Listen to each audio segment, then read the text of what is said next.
So what I want you to do is stand in Seigan, and I would like your partner to be safe, cup one hand over the tip, and then grab the tip with the other hand and give it a good grip.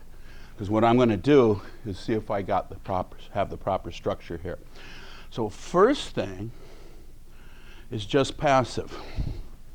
Well, I mean, to the extent that anything's passive. Get down into your legs. This should be springy. Nice posture. And then put your extension out.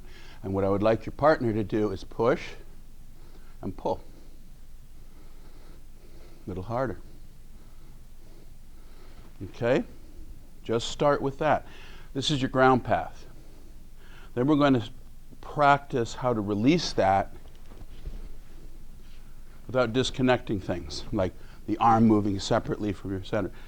Everything, whole body movement, which is what Kuroda Sensei would say. Okay? So right now, just start with, am I solid? Without worrying about the movement. He'll push, he'll pull.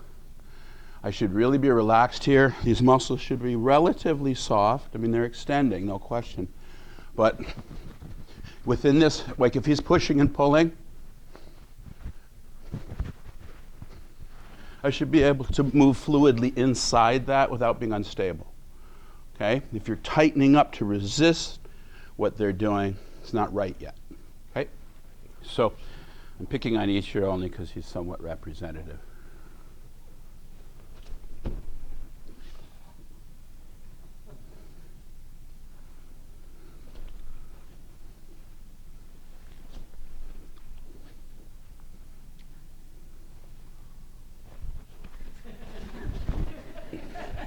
Nice guy, Hank.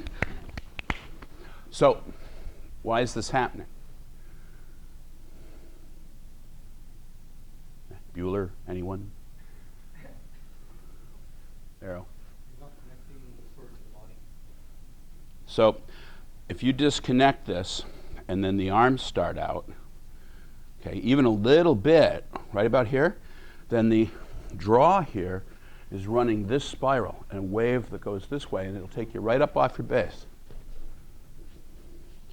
Okay, so where does that left hand extend? Where's that left hand supposed to extend? Where?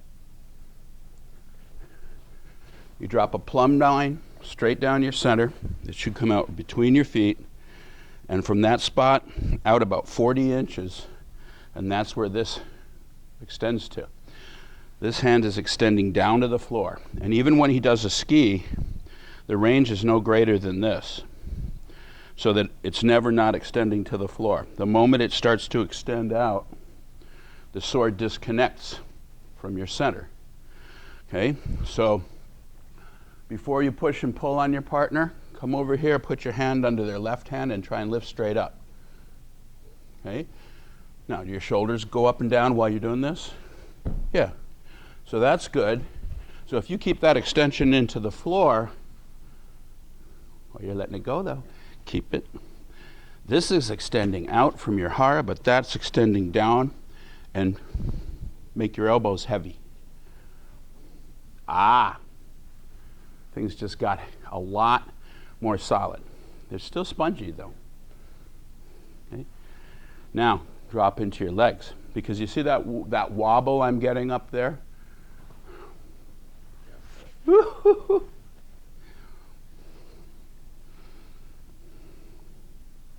Much better. Can you see how, though, he has to energize against what I'm doing? There's a little moment in there. If I did this just a little faster, he'd be gone before he can energize against it, because he's not already energized. Whereas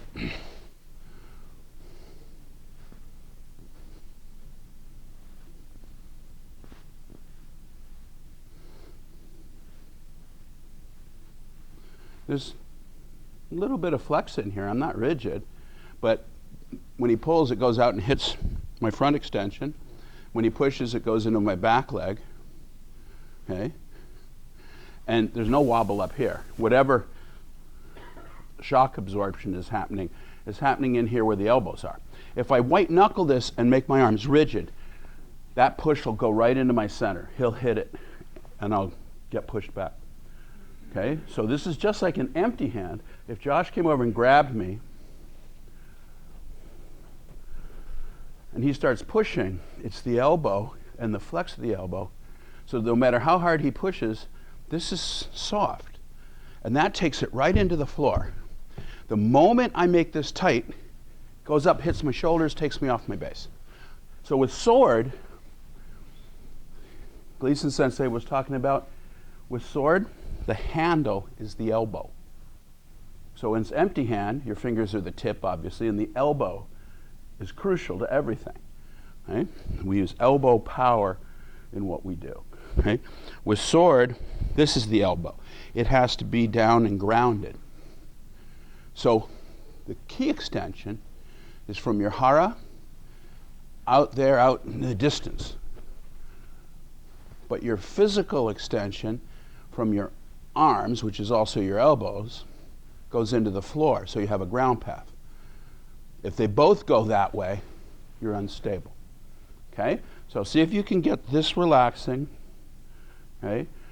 Also, as much as you can, your hands are coming together, so your shoulders do round a little on sword. But see if you can open up that heart chakra. So, see this, when you do this, when these shoulder blades slide together and your shoulders drop down here, you open that chest up, you get even more solid. Pull. Okay? You have to create a line. This elbow should feel heavy. You'd have a nice vertical here. Okay? This, you have to create a line of intent from this hand down to the floor to about there. Okay?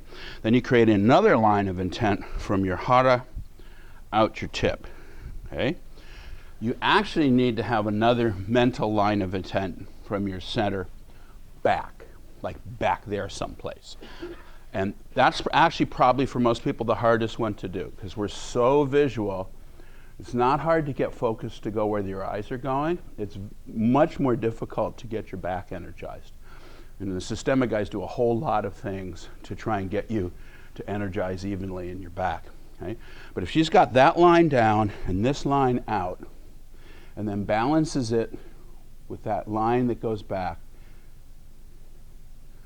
Now, you see how you're getting a little... Okay, because that's because your legs are tight. This part's great. But if I pull now and you can't take this energy into the ground, you're hosed, because I can overpower you. Now, keep that extension really. Bend your knees. Bend, bend, bend, bend, bend, bend. Lower. Shift your weight forward a little. Lower. You see how our upper body just got a lot more stable? So if you're getting unstable, the first thing to check is how you're carrying tension in your legs. Okay? This whole thing with the legs, most people stand on the floor. Okay? So gravity's trying to pull you down, and the efficient way to not go down is to run energy out your legs against that, and actually extend enough that you can get your bone structure involved. So if I can get my bone structure involved, my muscles can relax, and you can actually stand this way for a really long period of time. The problem with this is, when you're standing on the floor, if they push you, you tip over, because you're essentially balancing. That is not the source of our power in what we do. So the source of our power, we have to go into the floor. So instead of thinking of your legs extending energy to counter gravity, think of your legs as like truck springs or railroad car springs. They're actually flexible. And you hang off the ceiling. Okay? This is a nice internal power visualization. Feel like you're hanging off the ceiling by your head, and let your entire structure sink onto these springs. If you're on these springs, when he goes to push, it goes into the ground. Now watch, he's pushing, keep pushing, keep pushing, keep pushing. The moment I tighten something in my legs, I can't get the ground path anymore. So if you're having trouble being stable, and this is true in your empty hand and everything else, right? you might be okay in your upper body, but he's pulling me or pushing me, and I'm going up like, that's totally legs. Push, pull. And why is this important? Because this is your platform. Everything you do, whether it's empty hand or weapons work, it doesn't matter. All that stuff is out there. If you don't have this, you're hosed. You don't have a platform for any of the techniques that you know how to do. Okay? So somebody who's stronger than you are comes in hard, they just take you right off your base, and then you can't do anything. Okay? So this is really crucial, and it gets neglected a lot. Okay? So before we do anything else, we got to set the platform. Then we figure out how to move the platform, and then we can talk about what to do with that platform. Okay, so that's the progression. Josh is pushing on my sword. Little mind is putting my attention on his hand and trying to resist that. Big mind is putting my... See what just happened to him? Focus on his hand. Focus in the distance. My posture changed. Everything changed. Okay? And I mean the distance. Don't think about them. Try and ignore them and be out there as far out in the distance as you can. As far into the floor as you can. When I sink here, it's like my feet are set in cement 4 feet below the surface. And this is way out there, through that wall, through the other wall, out into space. See if you can get that. If you can get that, you're going to feel the change in how your structure works. You know how to do this already. Okay? Everybody take your right hand and point at O Sensei. Okay. Phil. Shimasu. Point at Kishimaru Ueshiba. So what just happened? I gave him something out there to think about. So his mind went out to the picture of Kishimaru Ueshiba. And then he physically expressed that with his body. Now, keep your mind out there and point at him. And don't do anything else. This ain't bending.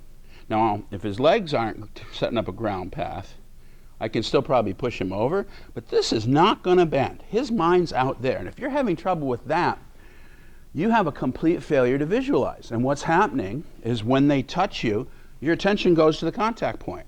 You're not able to keep it out there. So you can see it's like they look really good and they're looking on. They got the distance look and everything. And the moment you touch the sword, their attention goes to the sword, their energy field collapses, and now they're having to push against you. His mind is out there. Okay, now bend the knees. Now it's the elbow that has to extend to the floor. Extend out there, just make the elbow feel heavy. It's collapsing. Put your mind back out to... you see what happens? As soon as he puts his mind back out there, he expands in that space.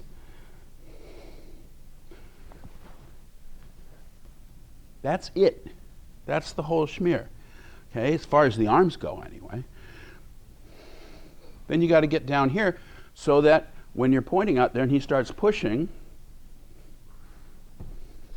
Okay, Josh, can you help him push?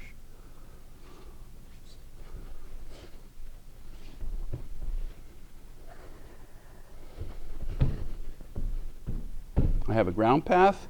As long as something's touching the ground, I don't lose that ground path. If I move from the ground, I can actually go through them. Later, when you start getting some of this, the other structural stuff, you can start doing weird stuff like, I had both feet off the ground for a split second and I didn't lose it. Okay? You know how to do this, but you have to do it. And you have to keep your focus. If your focus is wobbly, you're hosed. Okay? If Josh comes up here and and then I think about that, push.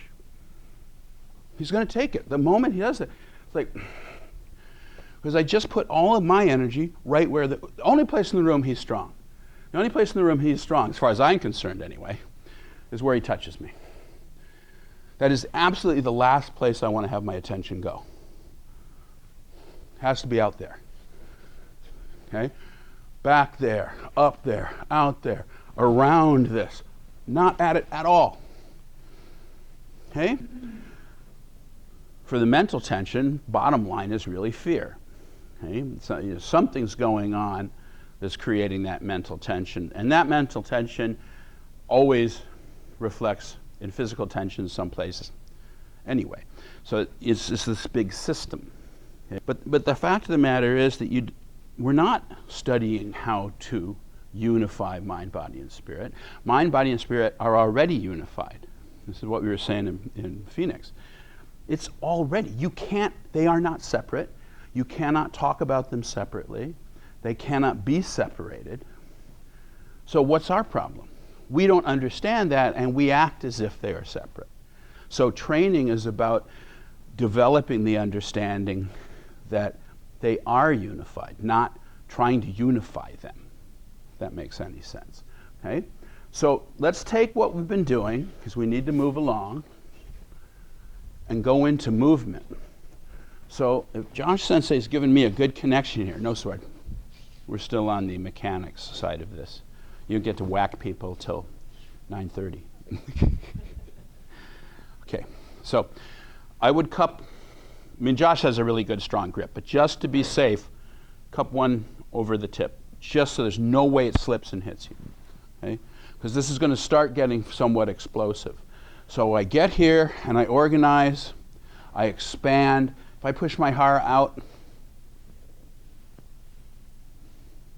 I should see that go right out to him. Now, if I have organized properly in here, why aren't I falling forward? Because of the right leg extension.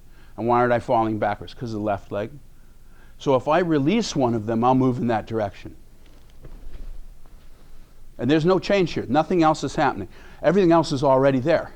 This extension, this grounding, this intention, out in the distance. Pick up the foot, move from your hara. Do not think about pushing with your arms. Okay? If your energy goes up when you try and move, you unground yourself. Okay? So this right here, this is exactly the same way you move to punch. Okay? This is actually, all good punches are dropping. You might see the punch rise, but if you look at what the body's doing, it's sinking. You see that arc is actually going that way by the time it hits. That's where your power comes, is your body dropping into it. Gravity is supplying most of that power. Okay? Whereas what most people do, they thrust against gravity with their legs, they thrust, and they try and come out of the floor that way, which is why, if you get out of the way, sometimes they fall over, because they ungrounded themselves on their attacks. That's no good. Same thing here. So when you're doing this and practicing moving like this and releasing this, you are practicing how to punch. See, double duty. So see if you can get this to pop out, and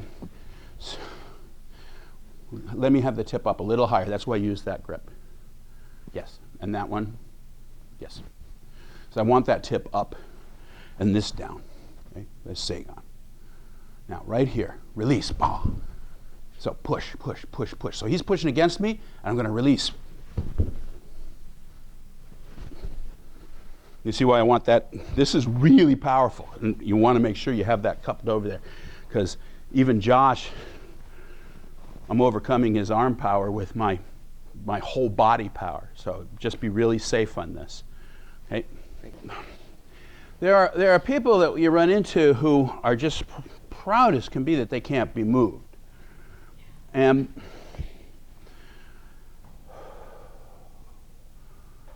I don't know, that may be useful in some art. It's certainly not Aikido. Okay? So Aikido is fundamentally about movement. Right? So what we have to do is figure out how to take this centered ground path and make it movable. The secret to being centered is not being immovable. It's that they can't get you to disorganize your structure. So if you're disorganizing your structure and somebody pushes you, you see my head went, you'll see Aikido people, when they see the energy coming in, they start doing this. letting the waves run through their bodies. If he tips me over, everything goes and I take my fall. I never, or at least I try not to let him get this kind of thing. So when Josh comes in here and pushes me, if he gets it, everything just moves. I didn't change anything else. So with the sword, it's the same here. So what we're going to do is practice moving. So now Josh is going to be pushing lightly, but he's not trying to overcome me. And I'm going to practice walking now. So the first step on the walk is this shift. Just like rowing exercise. Because when I get here, I have a 1-point base. See, and I don't lose the ground path, which allows me to move this foot. Now I shift, move this foot. And if he feels me, he should push me over, or stop moving at least. So forward pressure on, I'm overcoming his forward pressure, and I'm moving. Now, he keeps pushing. Keeps pushing, push, push, push. Keep pushing. Keep that pressure even no matter what I do. I should be able to move backwards without losing it too. A lot of people get the forward down, and then when they go to move backwards, they actually do this. They lean. Okay? You should be able to move any direction you want and never lose the ground path. If Josh is pushing at me, I should be able to move to the side. I should be able to move backwards without losing it. I should be able to move forward and come out of the ground with power.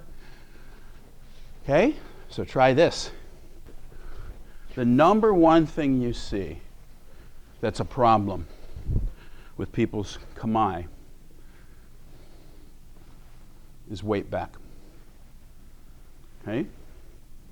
So Art, would you come up with your sword?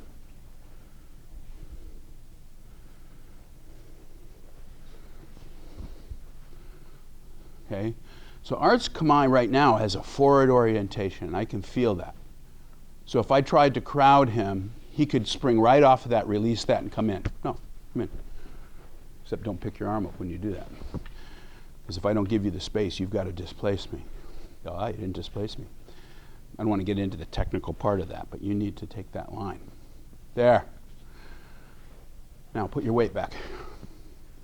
Okay? That's an kind of extreme example. But even just a little bit, if you look at your partner and they are weight back, move into their space. They can't move in. You don't need a technique. It's already over. And you move in and take their space away, because from here you can't move forward. Your weight's on your back foot. Remember, we were talking about, at the minimum, weight being even, 50-50. Because then if I pick the foot up, whichever foot I pick up gives me the direction. Okay? Because I'm 50-50. If this support isn't here, I'm falling forward. Okay? So if my weight's back, I could pick this up all day long, which means that in order to move forward, I had to shift my weight. So if I go in and fill that space, he can't shift his weight, because that would be coming onto my sword or my punch or whatever. And he's hosed. He has to vacate. You took the space away from him. So just be aware of that. Watch people. Watch yourself. So what's creating the pressure? Not physical pressure. Mental pressure and a forward orientation in your body, which I can release. Or if he's pushing here, I can actually absorb without having any problem. I can rotate. But the way I would talk about the constant forward pressure is that no matter where we're touching, there's always a touch to his center. Even if I have turned seemingly away from him to so-called blend with his power, when I'm this way, my energy's not there. My energy's here. There's a backflow of touch to his center. So no matter where we're going, there's always a touch to his center. The moment there's not, he can let go and he's behind me. Okay? Now here, with this, if he sees me back like this, okay? See, right now, I'm not falling over even though I'm back, because he's pushing down and it's going down into the floor through this structure. But watch what happens if he enters in underneath this with his hara. I go up. So if I'm back like that and he comes in underneath with his structure, even though this was going down, it'll come back up to me. So if you look at your partner, so I'm pushing more or less straight out from my hara. Okay, see his weight back? Okay. I'm going to actually push through him right now. He's getting unstable. That was better. So his weight's still back, but he's more solid now. If I come in underneath him, he goes up. Now, shift your weight forward. I ain't doing that. I shifted in, but I couldn't get underneath him because he's out and down. Okay?